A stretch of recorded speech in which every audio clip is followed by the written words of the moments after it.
All right. There we go. Now you see it. Oh, here, we're going to pause the recording. Hey, sounds good. Good morning, everyone. Thank you so much for enjoying and joining us for the APH Virtual Excel Academy.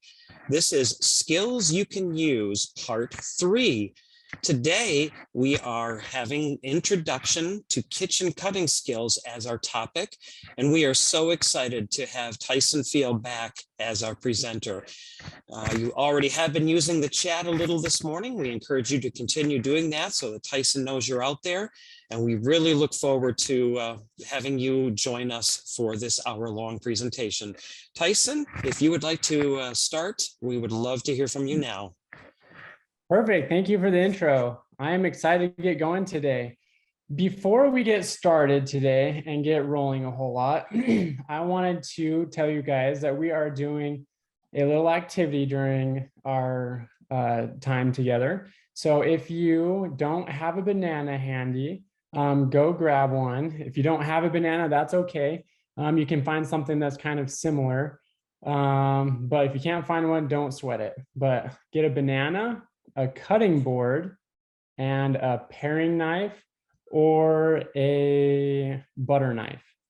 So go grab one of those if you have those accessible.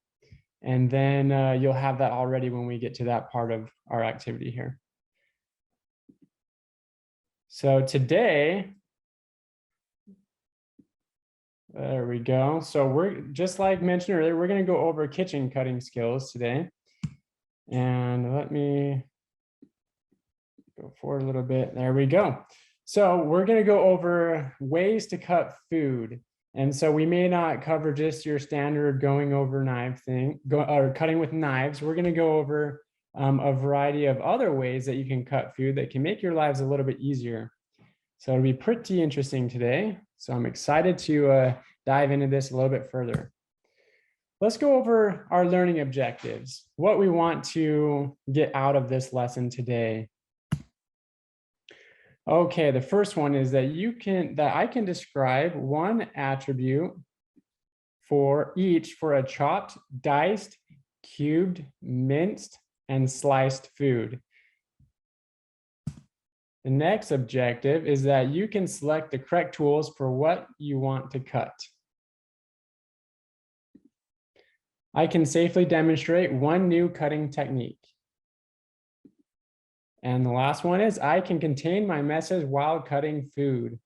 So that's kind of like we were talking before with having our game plan. What are we going to do to help us contain our messes, and how are we going to get our task done?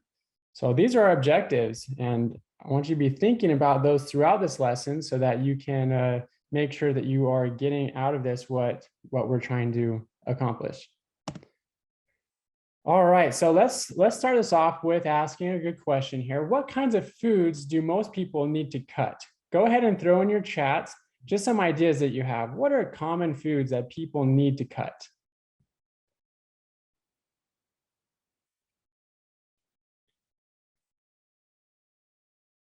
And you can just throw it in the chat there, or let's see, I saw Isabel raise her hand. Donnie says, break and bake cookies. Zoom webinar, lower hand button. So people like to cut vegetables, fruits, meats, cheeses. Even you can cut like processed food like hot dogs, sausages, whatever. Processed foods that you have. Yeah, perfect. Those are all great ideas, things that I didn't even think about.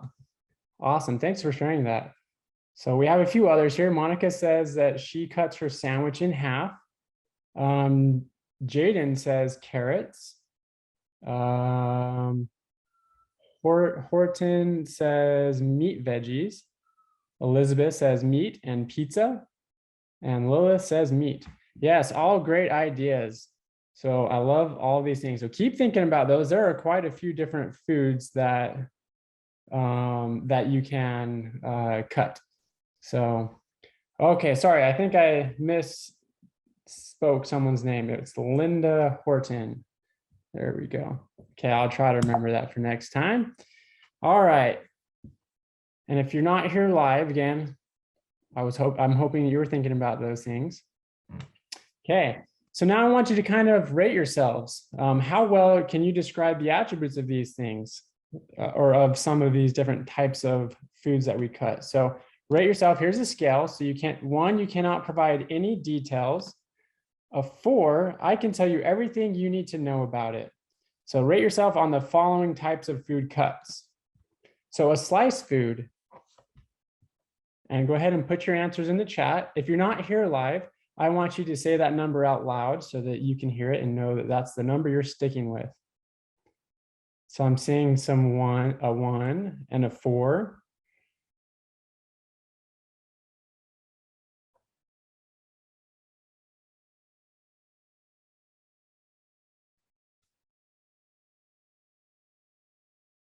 All right, good. So now let's rate yourself on another kind of cut that you can do with your food, and that would be a chopped food. How well could you describe a chopped food? A 1, you can't provide any details, or a 4, you can tell anything you need, anything and everything you need to know about it. Good, Lilith says a 4 again, and Donnie says a 1. That's okay, we have a wide variety of these, or a range of what you know about these things. And even if you are at a 4, maybe there's a few new things that you might learn today that you didn't know before. Good. Now let's rate ourselves on a cubed food. What do you know about a cubed food? What would you rate yourself? Seeing a 2, a 1. Good. And a 1 for Jaden. Good. And that's okay. If you don't know anything about it, that's the purpose. That's why we're here, so we can learn about these things. All right, how about a diced food? Go ahead and give yourself a number for that. Put it in the chat if you'd like to, or say it out loud.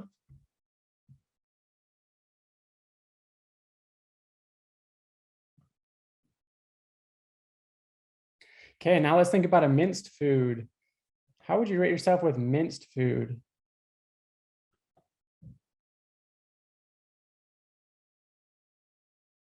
Good.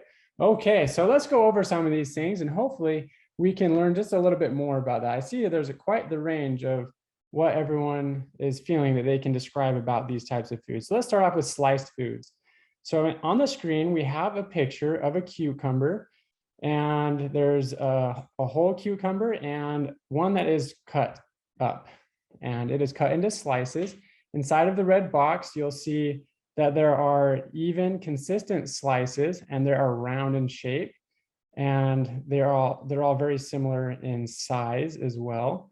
And so that is the main attribute of a sliced food, is that they are consistent slices and a consistent shape throughout the entire cut that you're doing. And when you slice foods, there's usually a certain technique that is used, which with your knife or whatever tool you're using. Usually it's more of a pressure when you're cutting through, or you're pushing down through that vegetable or food item, so that way it cuts into a slice. Okay, let's go on to the next one. Here is a picture of cubed and diced foods, or one type of food, which is a carrot that is cubed. So there is a little difference between a cubed and a diced food. It's just what it sounds like. A cube is the shape that you're going for with a cubed food, and a diced food is the same thing. It's just a little bit smaller than a cube. So you could argue that this might be like diced carrots rather than cubed carrots, or you could just say cubed or diced. It doesn't really matter. They're pretty much the same. But the point behind this is that you have more of a cube shape when you're done with your product. So carrots is one thing that you can cube. Maybe think about some other things that you could cube. There are quite a few different foods that you can cube and have, or dice. So, all right, let's go over the attributes of chopped food. So here on the screen, we have an onion and it is chopped. The main difference between chopped food and diced food is that it's not necessarily a Cuban shape, and it's more of like a rough chop. You're just kind of cutting it a little bit bigger, a little bit quicker and faster. And you don't care if it all looks the same, if it's the same shape or size, they may vary. So this picture kind of shows those variations. One of the yellow box shows one that's more of a longer cut of an onion, and just kind of more of a straighter line. The blue box shows more of like a triangular shape. And if you keep looking at that picture, you might find other shapes inside of there. But that's the point behind a chopped food. It's more of a rough cut or chop that you do. That's not a real consistent or even cut. But they all kind of share a similar size roughly overall. Okay, let's go over minced food attributes. So maybe start thinking about types of foods that you might mince while we're going over this. But in this picture, you see minced garlic. And in the red boxes, you see how small this is. This is very zoomed in on some garlic. And so those pieces are probably a quarter the size of a pea, to give you an idea of how small that this is. So when you mince a food, basically what you're doing is just chopping it up really, really small so you can get more flavor out of it, or just so you can have smaller pieces of it in your food to more flavor the food that you have.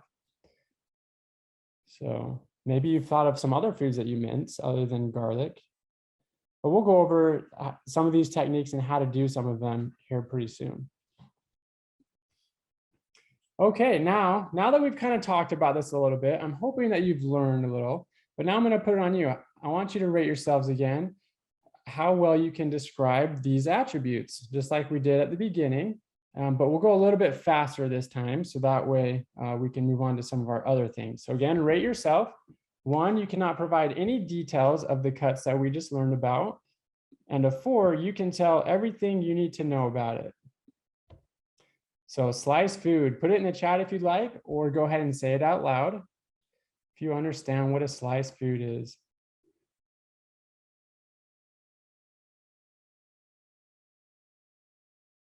Good. Now a chopped food. Can you describe what a chopped food is? Good. I'm seeing some numbers going up, seeing more 3s and more 4s this time.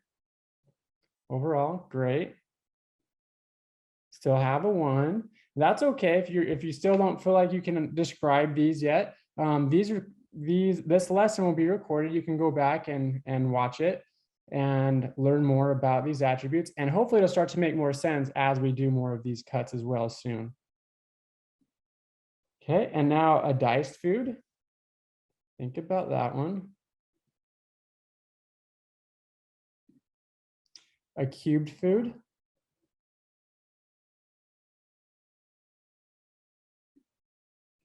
And lastly, a minced food. Good. I'm glad to see some of these numbers going up a little bit. And like I said, hopefully this will continue to improve as we do some of these cuts. So let's bring up another good question. What are some common kitchen cutting tools that you know of? So go ahead and put your answers in the chat or say them out loud if you're not here live, so we can start brainstorming what we use to cut food with. Donnie says a knife. Lilith also says a knife. Ooh, Jaden says a paring knife, being very specific. I like that.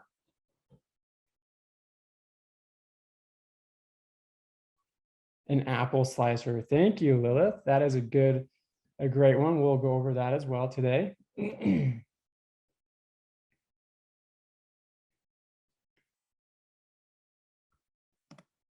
Okay, so now that we've thought about that a little bit more, hopefully as we go throughout this lesson, you'll be able to identify more things that you can cut your food with, because there's a lot more than what we've discussed here. So let's go over this. What's your game plan when it comes to getting your food cut up and prepared to how you want to eat it? How are you going to prepare your food? How will you stay organized? How are you going to make sure that you know where your supplies are? How are you going to contain your messes? So There's a lot of ways you can contain your messes that we'll go over. Maybe you'll use a cutting board and organize your cutting board a certain way. Maybe you'll use a trash bowl. Maybe you'll use a cookie sheet. So these are some things that we talked about in the previous lessons, how useful a cookie sheet can be. And I'll show you that today, how much a cookie sheet helps with the cutting process, with staying more organized so you can contain your messes. And not only for your messes, but so you can know where things are and locate them easier. So I'm a huge advocate of the cookie sheet. In fact, I think probably 90% of the time you should be using a cookie sheet when you're cutting food with a knife. Okay, so after thinking about your game plan,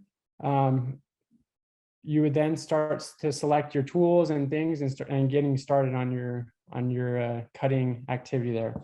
But let's go over some common types of knives before we dive too much further. So think about the types of knives people use or have used. I know that I heard someone mention a paring knife, but think, are there more than just paring knives? What other knives do you know about? You don't need to say them in the chat, but maybe think about those.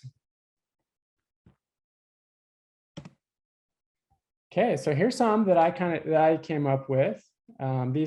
This is not an all-inclusive list, but these are a few that you can go with. Yes, Lilith, you're reading my mind. So we got a butter knife on here, a paring knife, like was mentioned before, steak knife, chef's knife, bread knife, a carving knife. That one might be a little bit new for everyone. And a Santoku knife. I don't know if that's exactly how you say it, but that's similar to a chef's knife. So I'll explain these a little bit more. I think most people know what a butter knife is. And there are pictures coming up that show all of these things. In fact, I'll just quickly go through those on the next slide. We have a paring knife. So a paring knife is similar to a butter knife in shape and size a lot of time. It's a little bit pointier towards the tip, and it is sharp, a lot sharper than a butter knife. The handle tends to be slightly bigger and a little bit easier to hold on to. A butter knife is dull and sometimes has little serrated teeth on it. Sometimes it doesn't, but it's not really meant for cutting things that are very difficult to cut through, more for spreading, but you can cut with a butter knife, some things. Okay. Now a chef's knife is one of my favorite knives. It is a larger knife. It's about the size of your foot, maybe a little bit bigger than your foot, depending on the size of the chef's knife. The blade is a little bit more curved and it is pointy towards the end and sharp. It is more of a straight type of blade. There's no serrated edges on it. Now a serrated edge, in case any of you are wondering, a serrated edge is one that has little spikes or bumps on it. And we will talk more about that here shortly. A carving knife is kind of like a chef's knife. It's long and skinny, but it's a little bit skinnier than a chef's knife, and it's still curved. But the main point behind a carving knife is to cut meat with. And a chef's knife I didn't mention this, but a chef's knife can be used for a lot of different things. It's probably one of your most widely used knives that can be used for pretty much anything as long as it's sharp and in good condition. A Santoku knife is just like a chef's knife. The main difference is it's not as pointed towards the end, towards the tip, and the blade is a little bit straighter. So the shape of the blade can really impact how you're cutting and your technique while you're cutting. So it's important to think about that before you select a knife.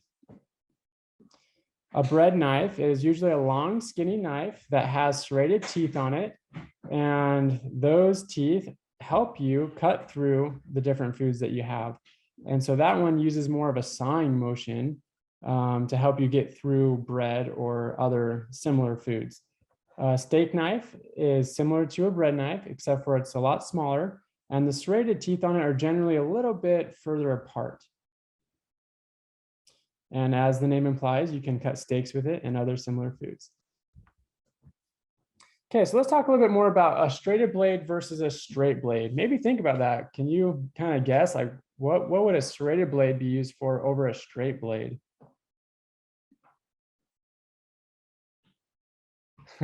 Lilith says steaks need to be cut with swords. You know what? That would be pretty awesome. I would love to see someone cut up a steak with a sword. I think that would be pretty neat. But maybe after talking about the straight blade versus the serrated blade, we might understand why a sword might not work super well, unless it was super sharp. But a serrated blade. So a serrated blade has many sharp ridges along the blade. And those ridges come in different shapes, sizes, and they can be different distances apart.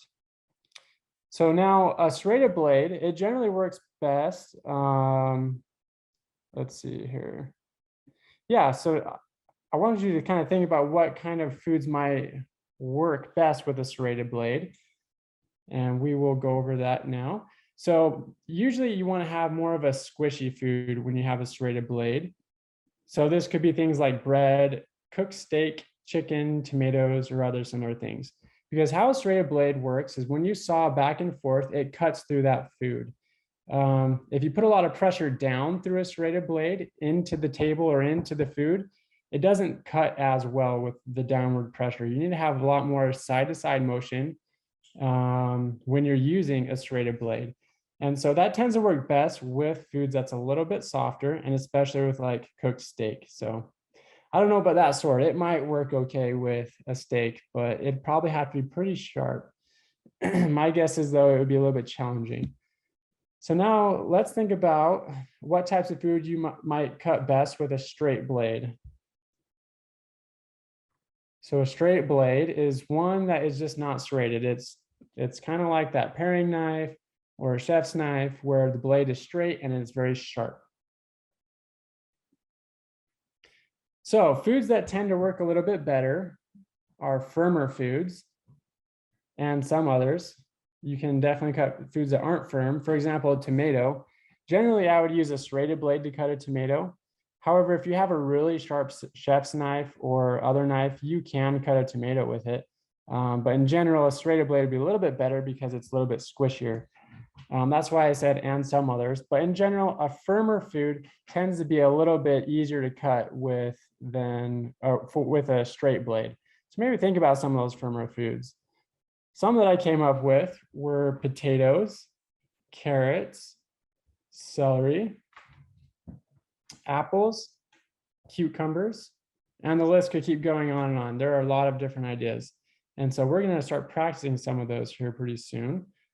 And like I was mentioning earlier, some types of foods. Lilith has a question with, she said, onions. Yes, onions are a little bit more of a firmer food. So yeah, I would select more of a straight blade for an onion. Yeah, she's asking, what about onions? So yeah, I would use a straight blade with onions. You could potentially use a serrated blade with an onion. However, it's a little bit firmer, and I think a straight blade would be a little bit easier to go through that. But I will show you, I did not have an onion today. I would love to have had one, but I didn't get one. So I will talk about how you may cut an onion, and you will all be hopefully amazed or happy with the ideas that I have for you. So one thing you can do to kind of help you while you're practicing and learning new foods is just trial and error. Sometimes, you can't know exactly what knife is going to be best for the job, for the shape or the size or the type of blade. So sometimes you just go give it a try. If it doesn't work out super well, maybe let's break it down and think, why did that not work? Can I try a different knife? Can I find a different tool? What else can I do to help us or to help me be more successful next time? So again, part of that plan, after you're done with your action plan and doing your activity, you need to have a little bit of debrief and think about what you were doing. Okay, now that we've learned a little bit more about knives, let's play a little would you rather knife style. And you can answer in the chat with this. If you're not here live, I want you to still be participating, thinking about these answers or saying them out loud. So the first one, would you rather cut a potato with a small paring knife or a large chef's knife? So put P for paring knife or C for chef's knife if you're answering in the chat.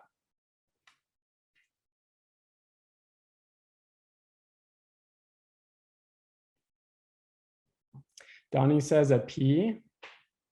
Any other ideas? I guess I didn't specify what kind of potato either. I guess that might make a little bit of a difference. Monica says a chef's knife. Lilith says chef's knife. Jaden says chef's knife. I think I'm hearing a little bit of a consensus that a chef's knife might be a little bit better than a paring knife. So now I want you to think about why you answered the way you did. But yeah, so if I were to choose, I would choose a chef's knife because it's a little bit bigger and would make it through that potato a little bit easier than a paring knife, which is a little smaller. Not to say that you couldn't use a paring knife, but I would probably go to a chef's knife rather than a paring knife. But yeah, Lilith says if it's a tiny potato, maybe you'd use a paring knife, and I would agree with that because if the size does matter. Let's go on to the next. Would you rather cut a strawberry with a chef's knife or a paring knife? So again, C for chef's knife, P for paring knife.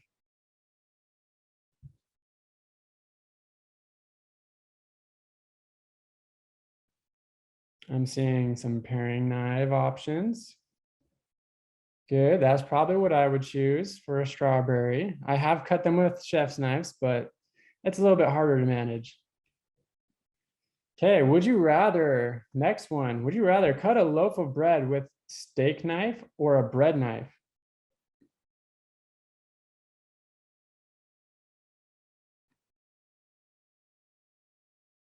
Yeah, I'm seeing a lot of bread knives. Start with unmuted. Alt plus A button. I would say a bread knife. Bread knife, thank you. Yeah, I think I would rather use a bread knife too. A steak knife does work, but bread knife, it's meant for bread, so you might as well use it on bread. Okay, now again, think about why you answered the way you did. The size of the knife really does matter. Okay, let's go over a little bit of knife safety. Again, before you're using your knives, let's think about your game plan. What's your steps that you're going to take to be safe? So first thing you might do is learn about your food. Know your food. Choose the right blade for the right job. That makes all the difference. Kind of like the would you rather game. Another thing, sharper blades are safer than dull blades. So a lot of people, they get nervous by a really sharp blade, but a dull blade is actually a lot more dangerous. More people cut themselves with a dull blade than a sharp blade, typically because you have to apply a lot more pressure to get through your food, and it makes it a little bit harder to manage that food. Also, know what is on your cutting board. This is one of the biggest things I notice at the residences that our students struggle with. They don't always keep track of where their stuff is on their cutting board. So I'll go over some techniques to kind of help you with that. One could be using a cookie sheet or a trash bowl or other methods to stay organized. So I usually make a cut, slide my cut to a spot where I know where it is on the cookie sheet or onto my cutting board. So I can keep very specific organization strategies on where that food is. That way I'm not cutting it more than once on accident, or I'm not mixing my trash with my good food.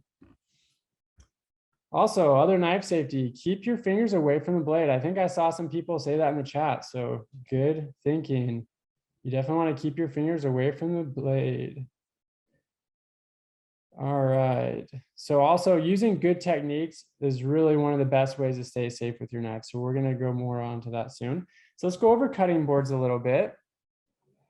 Now, many of you have probably used some cutting boards. So I want you thinking about the types of cutting boards you have used.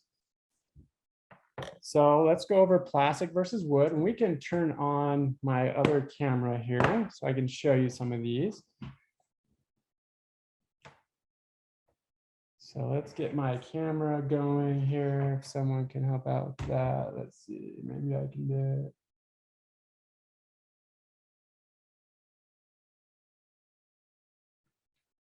Okay, do we have my camera on? Let's see, can't tell.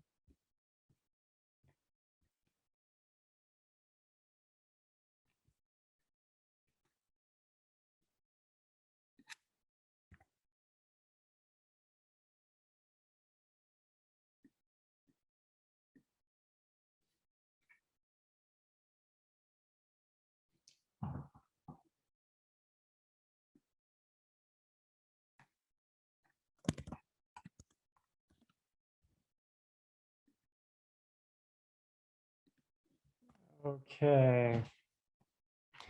I can't tell if my camera's on. Can anyone see if my camera's on? It is on. Okay, good. So I guess you can see it. I can't see it on my end here, I guess. But that's okay. And this is Robin from the background. We do not see your tray view. We just see your face smiling at us and teaching us about cutting. Okay, can we get my other camera on? I don't know how to get that on. Yes, I will remove our spotlight right now. Perfect. And then you need to stop sharing your screen. Okay.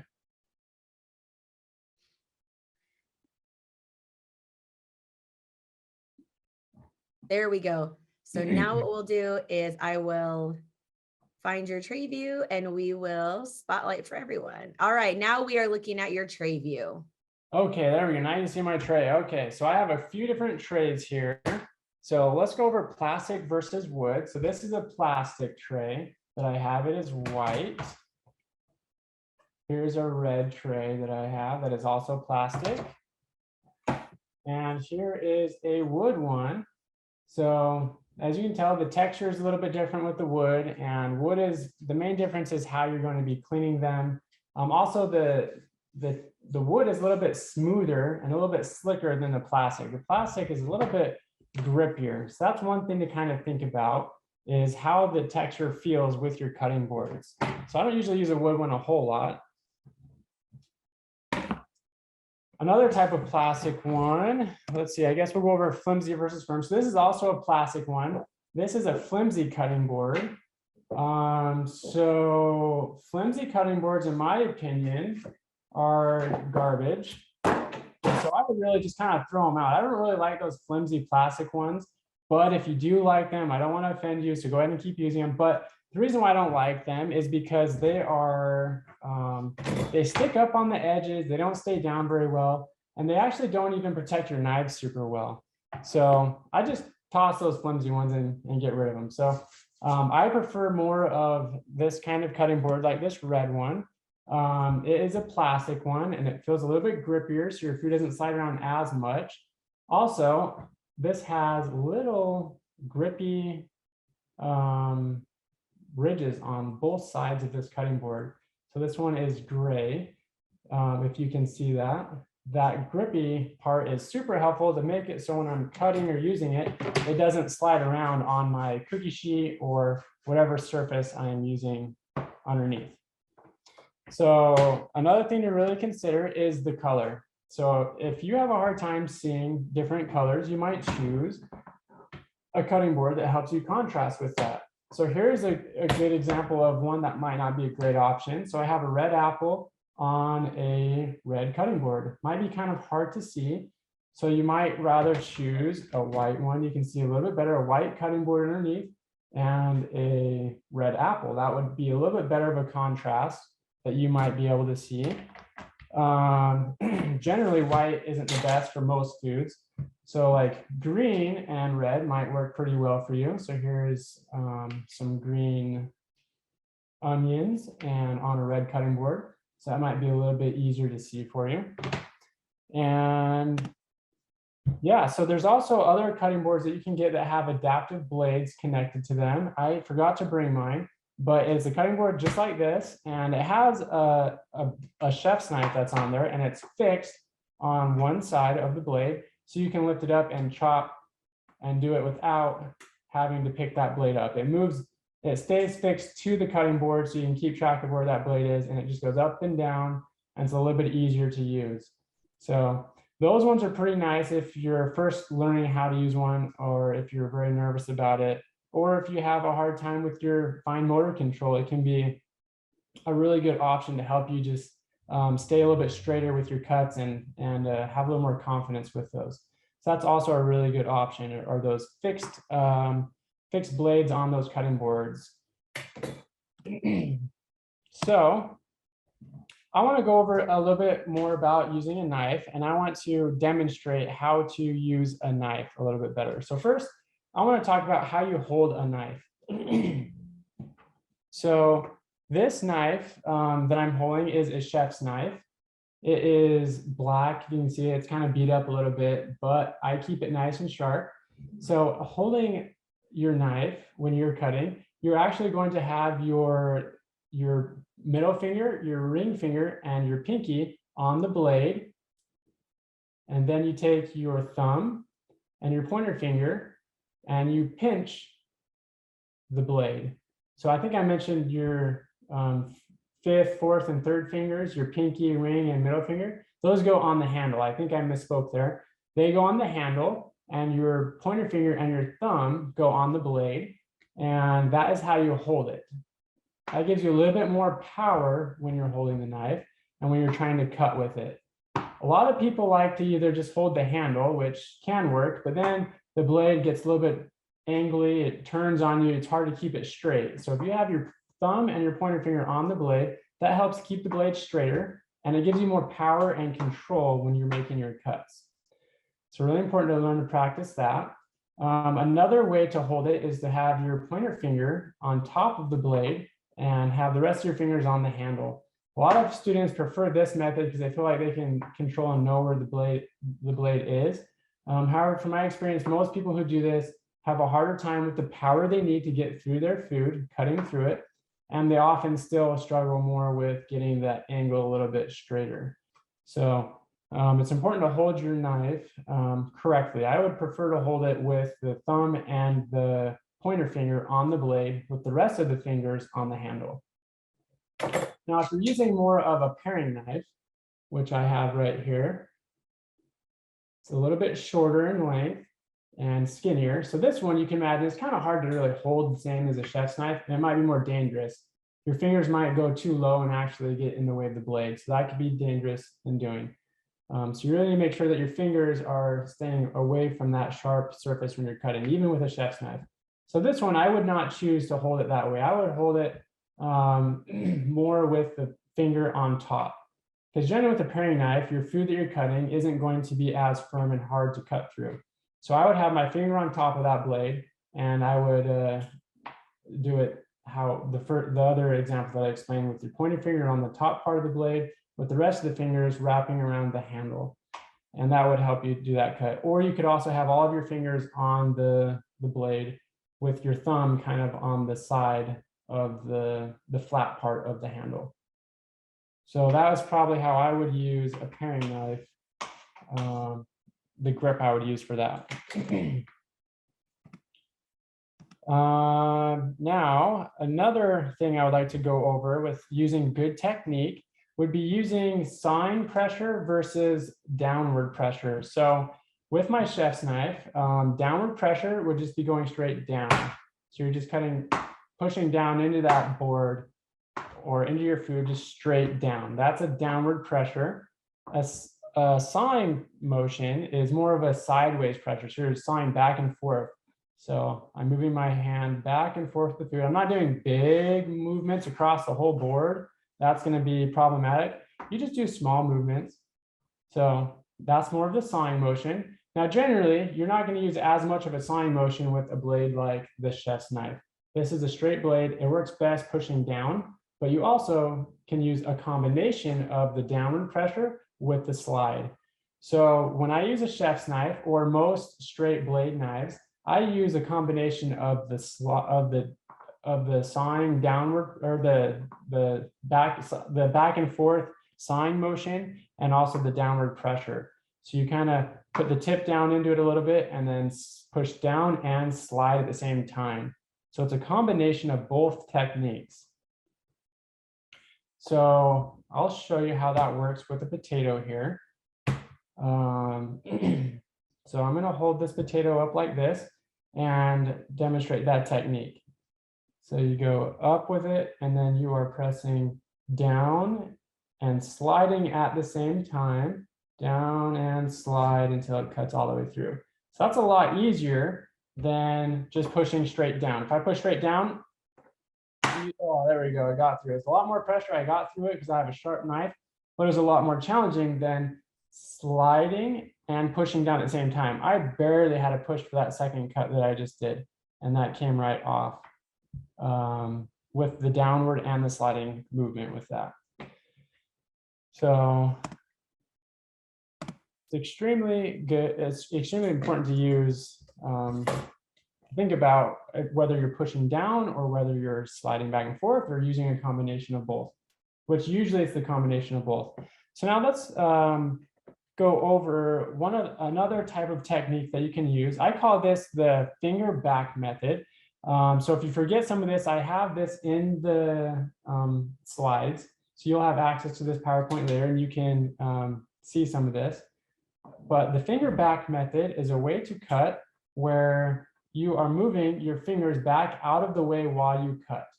So in general, when you're making cuts, you use your non-dominant hand to hold on to the food, and you will measure from the end where you want to make your cut with your finger, and then you'll place your knife on that spot. So I have this potato that I cut. It's just a little strip of a potato, kind of looks like a French fry. So I have that down on the mat now. Now I put my finger on the end and I am sliding it back just a little bit to measure. I'm trying to cut more of a cube shape with this. So sliding back just a little bit.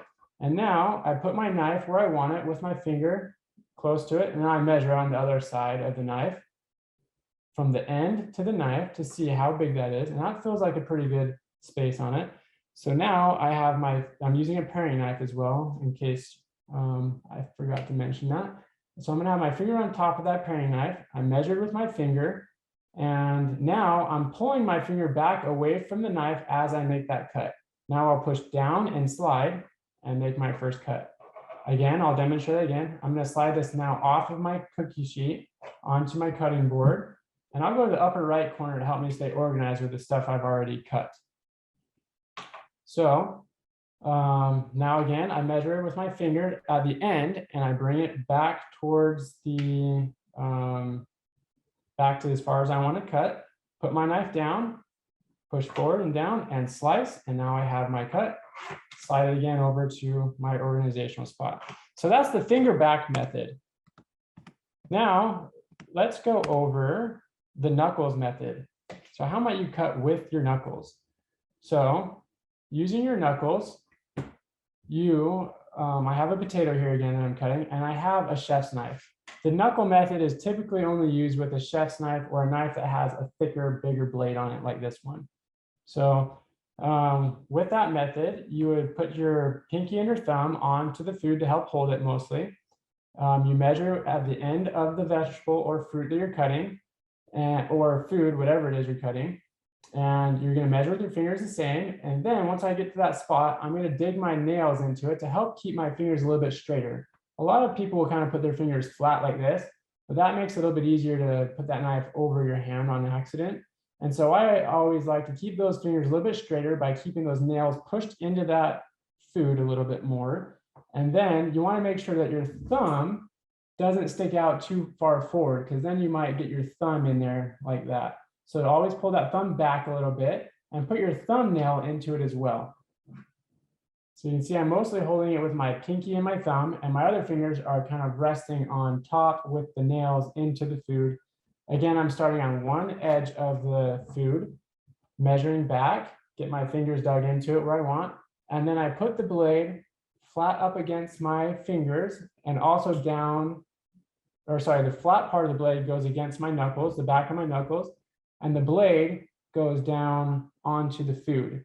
So then as I make that cut, I'm pushing downward and sliding at the same time and cutting all the way through that food, remaining contact with the flat part of the blade on my fingers the whole time. So again, I'll demonstrate that one more time. Measure from the end, pull back, got that measurement, make sure all my nails and fingers are pushing into that fruit or into the potato here. And then flat part of the blade goes on my knuckles. The sharp blade goes down onto the potato, and then I push down and slide, and I made it through that potato. So that's kind of a slice that I'm doing here with that potato. It's a little bit of a bigger slice.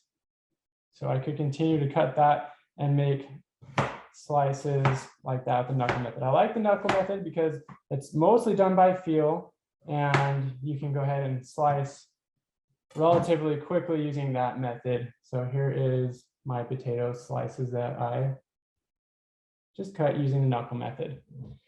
Okay, so I'll slide those into the upper right corner of my cookie sheet to stay organized for what I've already cut. Okay, So now I want it to be your turn a little bit. Let's try slicing a banana now. So go ahead and grab your bananas, kind of like I was cutting that potato. So we're going to grab your bananas now with your cutting board, and then grab your paring knife or your butter knife. And now let's start to practice some of those cuts. So with this one, you're likely going to use that finger back method where you measure from the end of the banana. You can leave the peels on for this. And you're going to measure from the end, measure back a little bit. So you can do a little slice from the end of the banana. Hold your knife, finger on top if you like, or you can grip the handle. Place your knife after you measure with your finger. You can check the back side between the edge and your knife if you want to make sure that's a good enough size piece. And then you can make your cut, pushing down and sliding at the same time. So good, I just demonstrated that now. Now I want you to practice that. So go ahead and take a minute and give that a go.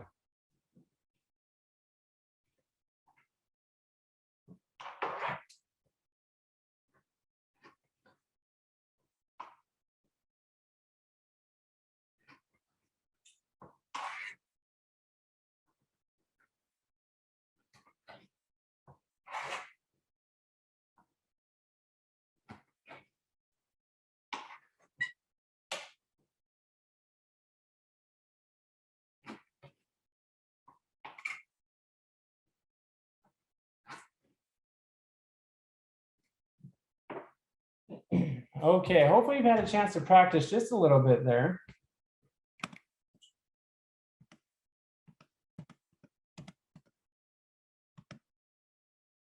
Now I'd like to show you some other techniques that you could use to help you be successful with your cutting. So let's go over one other tool and another type of cut that you can use. I have some green onions here, and we're going to practice doing mincing. So I could use a knife and I could cut this very small like that and, cut it very small and mince it that way. That's going to take a lot of time. So I'm using my knife. I'm just cutting it a lot in really small pieces, back and forth, kind of a similar technique. That's going to take a long time. So instead, why not think about other options like these mincing scissors? These scissors have, let's see, 1, 2, 3, 4, I think 5 blades on them. And you can grab the whole bunch of onions, start at the end, find the end, get your scissors placed to where you want to start your first cut. And then you can go ahead and just cut like you would paper or anything else with scissors, and make your cut. There we go. And there is also a tool that I misplaced that actually helps you get your food out of this, but I'll do a couple more cuts so you can see. Tapping the green onion out a little bit, but these mincing scissors are cutting the green onion really small and really quickly. So hopefully you can kind of see that at work. Because there's 5 blades on it, it's doing a lot of cuts really quickly. So I'll spread those out a little bit and bring them up so you can see. So that was just with, I think, 2 or 3 cuts with the mincing scissors. So that cuts it really quickly. So would you rather use mincing scissors or make 1,000 cuts with a knife? I think I would rather use the mincing scissors personally. Okay, now let's go over another way. You could also, I'm gonna put a little bit more of this green onion on here. There's another tool called a chopper. So you can also mince with a chopper here. So this tool has a handle on it that you push, and it has a blade on the bottom that pops out. So you put it flatly down onto your cutting board and you hit that handle, work up and down, and with your food underneath that's trapped in between on the blade there. And that also cuts your vegetables a lot smaller. So that was cutting those up. Let me do it with a potato so you can kind of see a little bit more. So there's a potato. And again, here's my chopper tool. So I'll put that over the potato, hit the handle down a few times. Now that round potato is now into chopped up pieces where it's a little bit smaller. If I want it smaller than that even, I can keep going, keep it back up. now look, whoa, that's getting even smaller and smaller. So the more I go, the more minced and more chopped it gets. So a chopped potato is kind of, I guess you can go from a chopped potato to a minced potato or a minced food by chopping it a lot more. So if we start off with the potato, again, a few chops, that's kind of a chop. If I want to mince it, I want to hit it a few more times. And then we'll go a lot smaller, and now we're getting closer to that minced look. So good, so that is a chopping tool. There's also another chopping tool that I think you guys might like. This is the one that I like the most. I'm going to move this cutting board out of the way. So this chopping tool is really quite neat. It has some sharp teeth here, or sharp blades on it like that. So they are shaped like a cube or small squares. So you can cube your food with this. So I have that same potato that I used earlier that I made a slice with. So I have this slice that now I can set right on top of those teeth there. And this part, this handle goes down and it will push it into those blades and cut it into smaller cubes. And after that, it falls into this, it's gonna be hard to see, this clear basket where your food will drop into. So that's nice because it helps contain your food after you cut it into cubes. So if I take that potato and put it down like this, push down, and then we open it up and take a look. Inside of here, we have our potatoes that are now cut up into cubes. So the really cool thing about that is you can do an entire onion. So here's the box. I didn't bring an onion, but you can do about half of an onion and cube them just the same, just like this picture shows. The onion is cut in half and placed onto those teeth on this multi-chopper tool. And you push through it and voila, you have a nice chopped up onion. So that's a really cool tool that you have that you can use. I have links to these tools towards the end, and we'll talk about our extension activity a little bit more where you can go over those links. So another tool that I like a lot is the Mandolin. So this one is more of a slicer. You can slice potatoes with it. You can slice a lot of different foods, but it's a little bit easier than having a knife. And you can even make French fries with it. So I'll show you a little bit of a French fry cut with this one. So this mandolin is kind of a straight device that has like a flat board on it or a flat surface on it. And you can slide your food across it to cut onto the sharp blades, which are halfway down on the sliding board.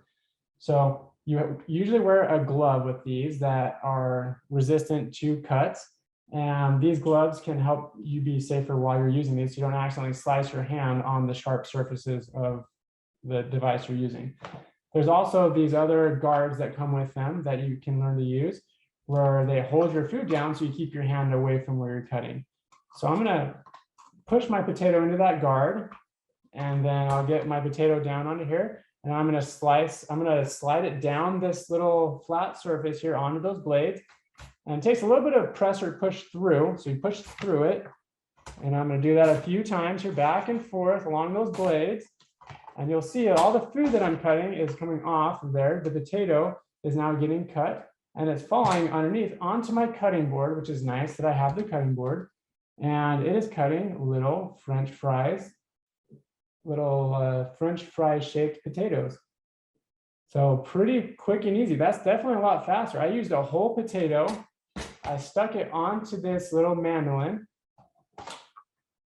using my safety tools, and then I slid it down and was able to slice that potato.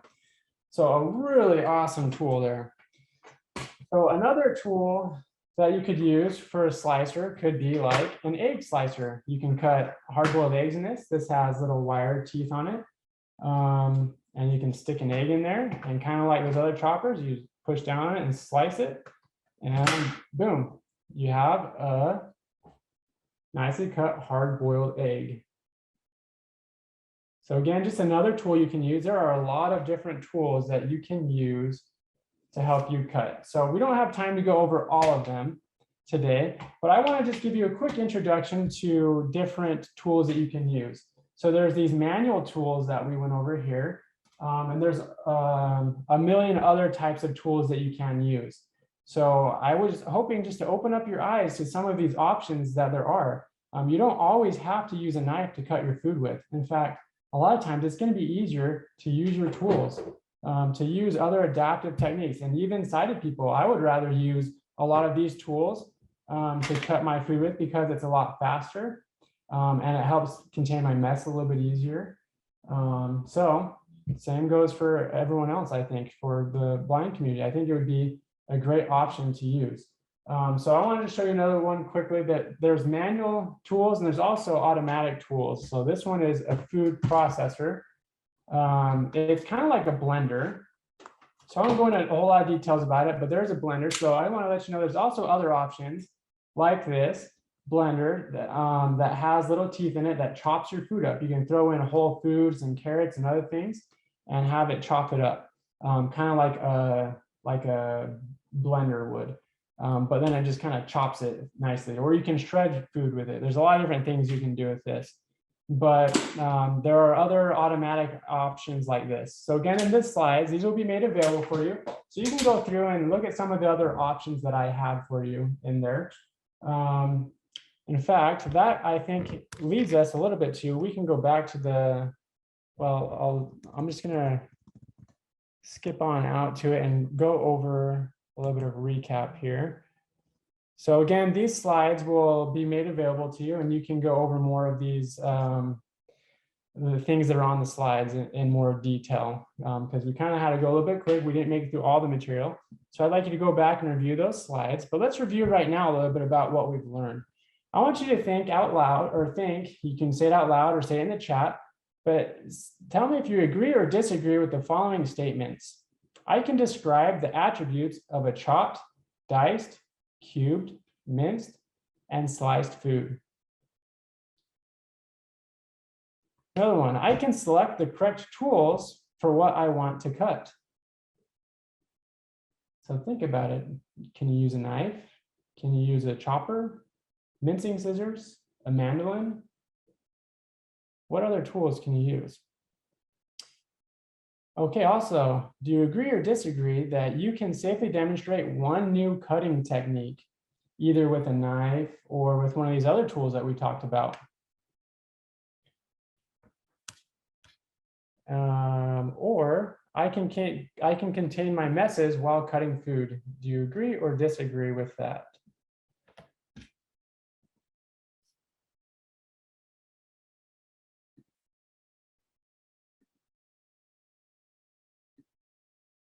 Okay. Now, if we could spotlight my PowerPoint again here, I want to go over a little bit more of the extension activity because we kind of just barely touched the surface with this cutting and chopping stuff that we were going over. So for our extension activity, I would like you to go to a store, either in person or online, and price out different adaptive cutting tools. And so again, some of those adaptive cutting tools could be some things like this multi-chopper that I showed you. You can cut onions with it. And I didn't even show you all of the features of this multi-chopping tool. You can do different types of cuts we didn't even talk about, different slices like a julienne or a fine slicer. So I attached a link to that so you can have more of a description of what kinds of things you can do with that. But also look for other options. There's more than just the tools I've showed you here for what you can use. Again, see how much they cost. See if it's within your budget. If it is, maybe consider trying them out. See if you prefer to use that to help cut your food. Next, I would like you to find adaptive cutting tools you have in your home. So you likely have some of these things laying around. Go explore your kitchen, see what you have available, and start learning how to use them. So I want to encourage all of you to do this extension activity, and I want you guys to know that you can do this. You know, I know that you can learn how to cut food. It's going to take some time to learn how to use some of these tools, but it's well worth your efforts. And I really do think that using these tools, using a knife just a little bit to help you, then also using these other tools, you're going to be able to cut a larger variety of foods. So I hope you all learned something from this, but thank you so much for participating today. And again, these slides and things, we made it available for you later to rewatch and to continue learning from. All right. Well, thank you, Tyson, for making us all so hungry. Hopefully you'll have a chance to consume some of that wonderful food there, because that was really awesome. So thank you for all three of the presentations that you have done over the last 3 weeks. We really have enjoyed them very much. So look forward to seeing all of you in the near future. Just to let you know, on Tuesday, March 29, Communication for the Community will be taking place at 7 p.m. Eastern Time. This is an event for elementary students. Again, Tyson, thank you for everything that you have done and provided for us. And we look forward to seeing all of you very soon in the next Virtual Excel Academy. Have a great weekend, everyone.